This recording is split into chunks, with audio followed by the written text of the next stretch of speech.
ich würde gerne meine Fragen an Frau Dr. Reich richten. Frau Dr. Reich, Sie haben sich ja bereits in den Medien sehr deutlich nicht nur für eine Impfpflicht, sondern auch für eine 4. Impfung über den Sommer ausgesprochen. Aber nun ist ja in Österreich die generelle Impfpflicht aufgehoben worden. Welche Gründe haben denn im Speziellen dazu geführt? Und ich hatte es ja auch heute Morgen schon erwähnt, in Deutschland sind laut Robert-Koch-Institut 82% der wegen Corona hospitalisierten Geimpfte. Da würde mich auch interessieren, ob es diesbezüglich auch Daten in Österreich gibt und was diese Daten besagen.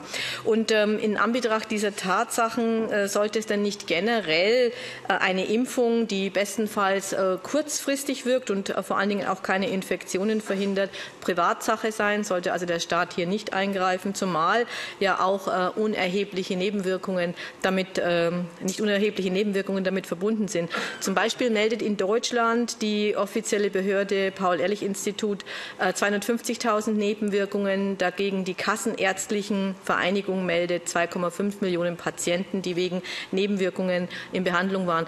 Gibt es da Daten aus Österreich und wie sehen diese Daten aus? Vielen Dank.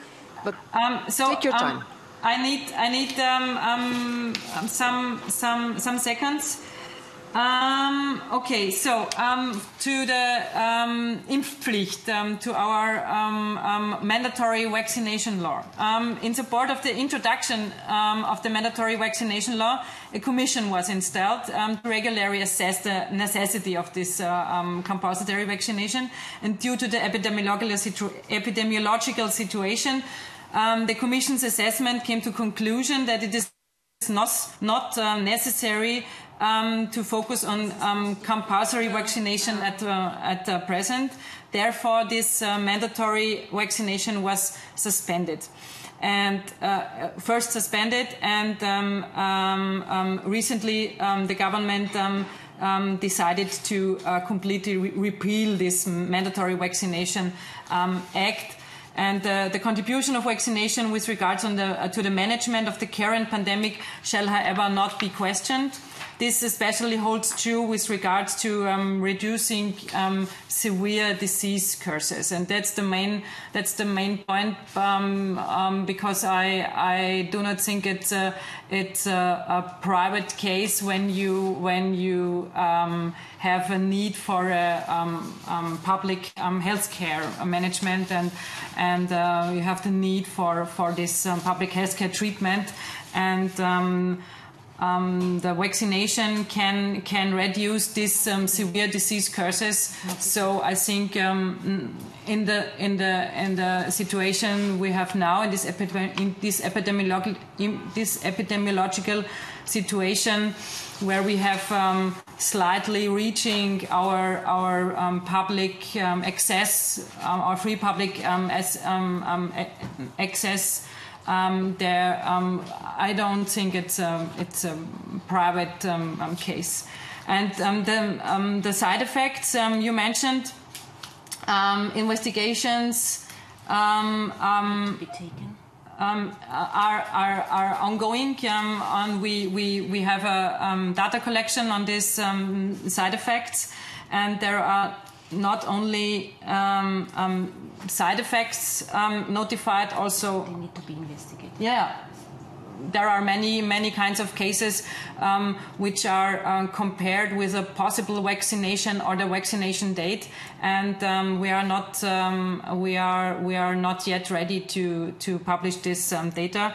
And as long as EMA approves, we will support this vaccination and the publicity and the publicity access to it. And possible effects are more than the side effects, and especially when it comes to this hospitalization. Vielen Dank. Insbesondere würde mich jetzt aber noch interessieren, nachdem die Nebeneffektwirkungen offensichtlich noch nicht publiziert werden, wie sieht es denn aus mit der Impfstanderhebung bei den wegen Corona Hospitalisierten? Gibt es da vergleichbare Zahlen aus Österreich, wie die in Deutschland erhoben werden? Danke. Currently we are collecting the data from the hospitals, and there are about half, 50%, half of the people who are treated in the intensive care unit who are not vaccinated or not completely vaccinated, like three vaccination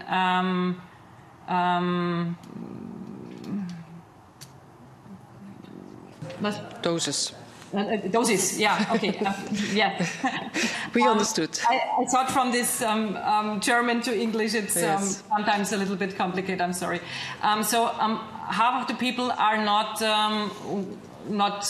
completely or not fully vaccinated, and other people are vaccinated, but COVID-19 is not the main diagnosis for this hospitalization.